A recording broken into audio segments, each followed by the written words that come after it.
Olá, pessoal! Vamos dar início hoje ao módulo 3 da nossa disciplina de Filosofia da Linguagem. Hoje a gente vai iniciar a trabalhar o Wittgenstein. Como vocês sabem, que já está previsto no cronograma, nós iniciaremos trabalhando o Tratatus Lógico-Filosóficos e depois nós trabalharemos as investigações. Então, inicialmente vem um questionamento, né? Quem foi Wittgenstein? Qual a importância desse filósofo? Na verdade, Wittgenstein foi um filósofo da linguagem e é um filósofo extremamente importante ao longo do século XX. Ele é bastante reconhecido também pelo Círculo de Viena. Lembro que comentei com vocês no primeiro módulo, né, do Círculo de Viena, que na verdade leu a obra do Tratatus e até foi bastante influenciada por eles. Tiveram alguns membros do Círculo de Viena tiveram contato com Wittgenstein e reconheciam bastante a ideia desse filósofo de que aquelas coisas da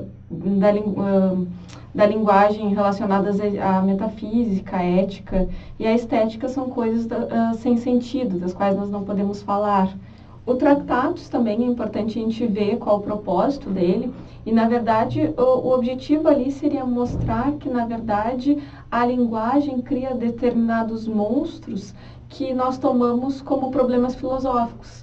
Então, se nós desvelarmos a linguagem, se nós fizermos um escrutínio dela no sentido de analisá-la e ver as suas possibilidades de erro, nós vemos que os problemas filosóficos desaparecem. Ou seja, acaba que a filosofia cria monstros que são esses problemas filosóficos que nós questionamos, que nós questionamos, que nós criamos, principalmente essas questões, como eu disse, da ética, estética e metafísica. Então, vai ser isso que ele vai mostrar ao longo do Tratatus. A gente pode ver também que na obra há 7 proposições principais que possuem desdobramentos. Não é correto, é importante a gente saber que não é correto chamar essas proposições de aforismas. Costuma-se falar de melodias sincopadas. É uma terminologia que os comentadores usam. E isso porque há uma dependência de uma proposição com relação à outra. Como eu disse, há 7 proposições principais e dentre essas 7 proposições, na verdade, há desdobramentos de cada uma delas. Então, acaba que a gente não chama de aforismos, mas melodias sincopadas. Bom, na nossa aula de hoje, a gente vai trabalhar a teoria da figuração lógica. E na nossa próxima videoaula nós trabalharemos o atomismo lógico. Bom, nessa teoria da figuração lógica, Wittgenstein vai fazer uma analogia entre a realidade e uma pintura. E essa analogia entre a pintura e a realidade vai ser uma analogia correspondente à analogia da linguagem com a realidade. Então é importante vocês terem em mente isso, essa relação que ele está fazendo aqui, para ele mostrar como se dá, como que na verdade a pintura é um espelho da realidade, assim como a linguagem também. Então vocês mantenham isso em mente. Então ele vai mostrar que há essa correspondência entre mundo, pensamento e linguagem, né? E assim como essa obra de arte vai retratar, uma obra de arte pode retratar a realidade, a linguagem vai refletir, ou seja, ser um espelho da realidade. Bom, peço que vocês prestem atenção agora nas seguintes proposições do Tratatus, que vão aparecer aí para vocês. Bom, 2.161. Na figuração e no afigurado deve haver algo de idêntico, a fim de que um possa ser, de modo geral, uma figuração do outro. Bom, então aqui a gente já tem 2 termos, figuração e afigurado. Aí no 2.17. O que a figuração deve ter em comum com a realidade para poder afigurá-la, a sua maneira, correta ou falsamente, é a sua forma de afiguração. Então, aqui a gente tem que ver o que significa, na verdade, figuração e afigurado.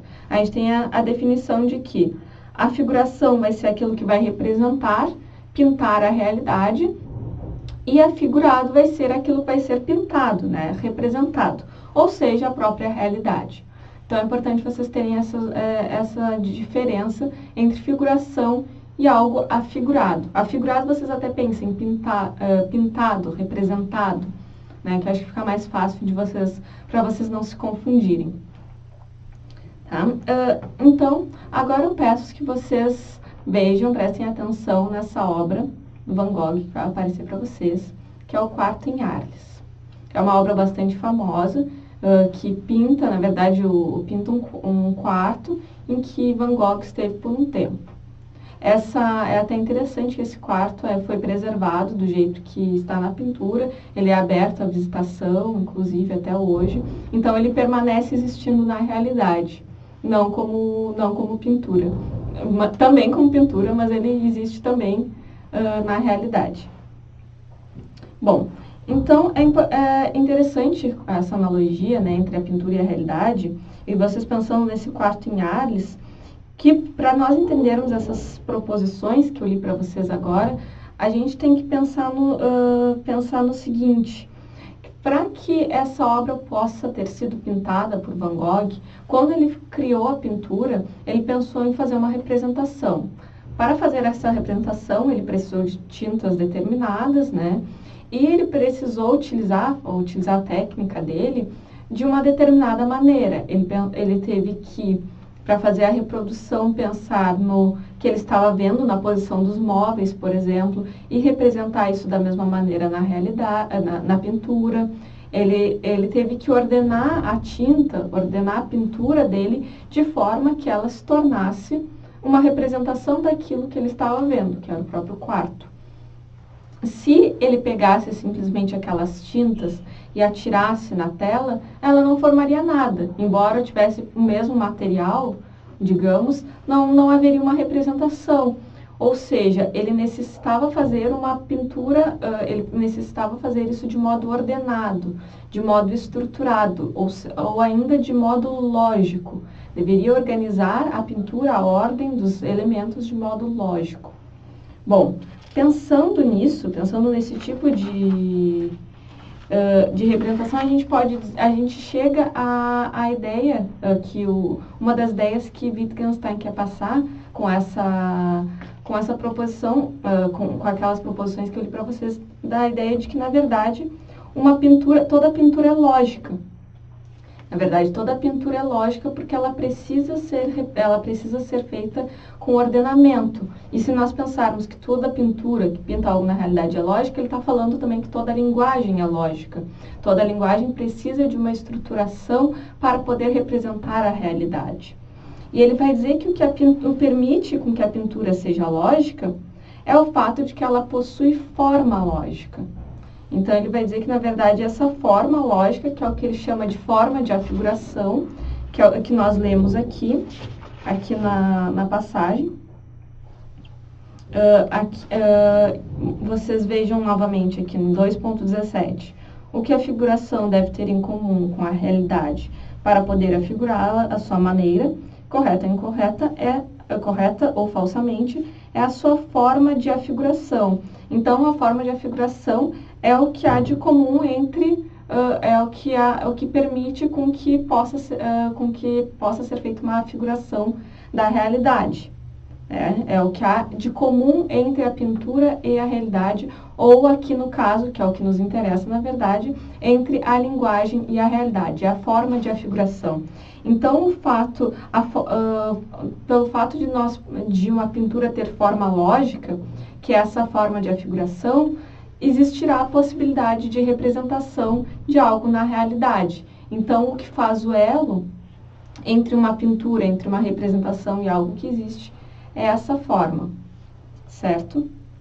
Bom, Wittgenstein vai dizer também que a forma lógica é parte da forma pictórica da pintura, de toda a pintura.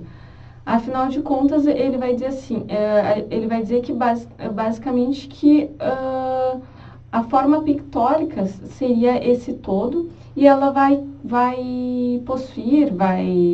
abranger elementos que não fazem propriamente parte dessa forma lógica, como, por exemplo, a própria tinta, os elementos materiais, pensemos. Né? Então, nós temos essa forma lógica que faz parte da forma pictórica, que é o todo da pintura. Então, ainda tem essa distinção. Ele vai dizer também que a forma lógica não vai ser presente apenas na pintura, mas ela também vai ser presente na realidade.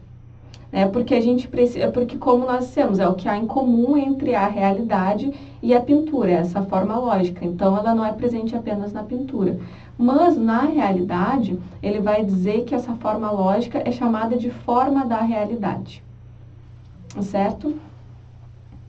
Bom, mais adiante, Wittgenstein vai questionar acerca da noção de pensamento, pensando nessa relação toda que ele fez entre a representação e a realidade. E ele vai dizer que os pensamentos são a pintura lógica por excelência. Bom, mas por que os pensamentos são a pintura lógica por excelência? Ele vai dizer que para os pensamentos serem aquilo que eles são, eles precisam ser estruturados no seu modo de organização. Ou seja, um pensamento, para poder ser pensamento, ele deve ser ordenado. Até sempre me vem, quando eu penso nisso que Wittgenstein diz, num comentário aqui, o Saussure, que é um linguista, eu acho que eu comentei com vocês, que escreve uma obra em 1916, ele diz que o pensamento sem a linguagem seria uma massa sem forma, uma massa disforme. E ele vai dizer isso porque ele diz, na verdade, amorfa. Ele diz que seria uma massa amorfa. E isso seria por quê? Porque, na verdade, se a linguagem seria aquilo que vai dar forma para o pensamento, vai permitir com que o pensamento seja ordenado e nós possamos expressar ele através da linguagem. Vocês imaginem o que é o pensamento sem a linguagem. Na verdade, essa é uma das grandes questões. Existiria pensamento sem linguagem? Se considera que não. Na verdade, a gente só consegue pensar porque a linguagem consegue fazer essa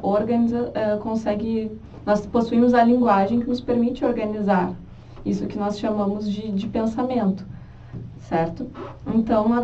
Então vocês pensem com relação a esse aspecto quando ele diz aqui que o pensamento é uma pintura lógica por excelência, certo?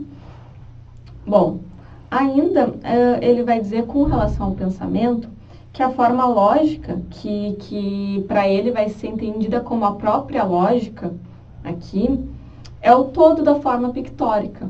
Então, aqui há uma exceção, porque antes aqui nós tínhamos dito que a forma lógica é parte da forma pictórica, mas no caso dos pensamentos, a forma lógica é o todo da forma pictórica, ou seja, há uma identificação entre os dois. Se vocês pensarem na teoria de conjuntos, por exemplo, vocês imaginem no primeiro caso, que equivale para tudo que não for pensamento, que a forma lógica está contida dentro da forma pictórica como algo menor. Vocês podem pensar em dois círculos, um círculo menor dentro do círculo maior, sendo que o círculo menor é a forma lógica, o círculo maior é a forma pictórica. Já que no caso do pensamento, os dois círculos possuem a mesma circunferência. Então, na verdade, eles são sobrepostos, e estão totalmente relacionados, eles vão coincidir. Então, na verdade, a gente tem essa ideia. Essa ideia aqui a qual nós percebemos essa diferenciação, certo? Outro ponto importante sobre os pensamentos, que o Wittgenstein vai falar, é que eles não podem pintar ou representar a própria lógica. Isso é uma questão compreensível. Por quê? Porque ele vai dizer que, na verdade, não se pode representar a própria lógica, porque a lógica é um pressuposto, é condição de possibilidade do pensamento de poder pintar algo na realidade, de poder representar algo. Então, na verdade, eu preciso da lógica para poder pintar as coisas, então eu não posso pintar ela. Ela é um pressuposto, eu não tenho como pintar ela, eu preciso dela para pintar algo. Então, na verdade, ele vai dizer que isso é impossível, certo? E, por fim, algumas outras características dos pensamentos são importantes, é que ele vai dizer uma pintura, como mencionado, uma pintura lógica de um fato é um pensamento, e ele vai dizer que a proposição é a expressão de um pensamento. Então, quando nós nos expressamos por meio de proposições, nós estamos expressando um pensamento. Lembrem-se de o que são proposições. Sentenças possuem valor de verdade ou falsidade. Bom, então, no fim das contas, ele vai dizer que os pensamentos são encadeamento entre as proposições e os estados de coisas da realidade. Ou seja, os pensamentos fazem o link entre a linguagem e a realidade. Ok?